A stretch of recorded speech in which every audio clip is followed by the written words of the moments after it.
এ দেশের হাজারো মুফতি যারা পরিচিত, বড় জুব্বা পরে থাকে, বড় টুপি পরে থাকে, তারা বলে যে এ দেশের এক শ্রেণীর যারা একটা দল আছে আহলুল হাদিস। শুধু তাই নয়, এই আহলুল হাদিস নাম দিয়ে এইটা বাদ দিয়ে তারা বলে আহলে খবিস, তারা বলে লামাযহাবী। এরা বুকের উপরে হাত বাঁধে, এটা রাসূলের সুন্নাত নয়। এ দেশের আহলুল হাদিস এরা খবিস, এরা যে রফয়দাইন করে এটা রাসূলের সুন্নাত নয়। এই দেশের মাটিতে যারা আহলুল হাদিস, যারা লামাযহাবী, এরা যে সালাত শুরু করাকালীন পায়ের সাথে পা লাগায় এটা রাসূলের সুন্নাত নয়, তারা এইভাবে বলে।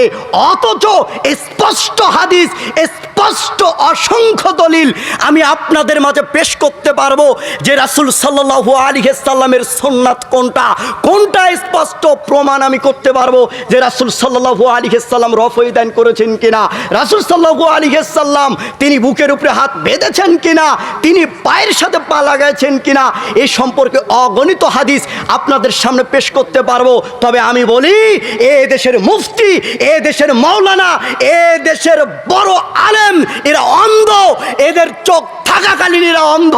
বুখারীর হাদিস তারা এখনো দেখেনি, তারা নাকি প্রায় 40 বছর ধরে নাকি বুখারী পড়ায়, তারা নাকি প্রায় 30 বছর ধরে বুখারী পড়ায়, অথচ বুখারীতে হাদিস উল্লেখ, তারা এই হাদিস দেখে না, তারা চোখ থাকার পরেও তারা অন্ধ। দেখুন আপনারা দলিল দেখুন, যারা মাদ্রাসার স্টুডেন্ট আছেন, আমার পিছনে শিক্ষকরা আছেন, দীর্ঘ কয়েক বছর ধরে তারা বুখারী পড়ান। সহিহুল বুখারী খুলুন, ভারতের ছাপা মূল কিতাব, এর 100 নম্বর পৃষ্ঠায় 21 নম্বর লাইনে এ থেকে আপনি 5টা হাদিস দেখুন। পায়ের সাথে পা লাগিয়ে সালাত আদায় করতে হবে, প্রাচীর মতো দাঁড়াতে হবে। শুধু তাই নয়, দেখুন আল্লাহর নবী বলছেন যারা দুইজনার ফাঁকা স্থানকে বন্ধ করবে আল্লাহ তার জন্য জান্নাতে ঘর নির্মাণ করবেন। এই হাদিস তারা দেখে না। বুখারী খুলুন, 100 নম্বর পৃষ্ঠায় 21 নম্বর লাইন, একাধিক হাদিস প্রাচীর মতো পায়ের সাথে পা লাগিয়ে সালাত আদায় করতে হবে, চোখ থাকার পরও তারা অন্ধ।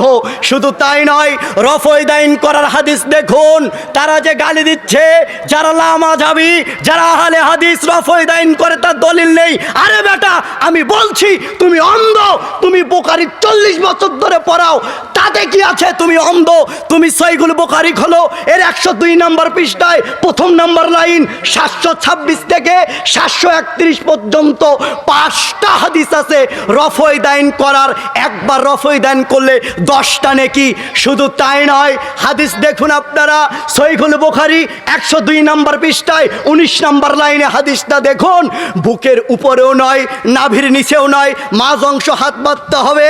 কিন্তু এ দেশের হুজুর মুফতি নাকি 10 বছর 40 বছর ধরে বুখারী পড়ায়, এই হাদিস নাকি তারা নাকি পায় না। তাহলে তারা আজ কোথায় আছে? এরা অন্ধ, এরা অন্ধ, এরা মূর্খ।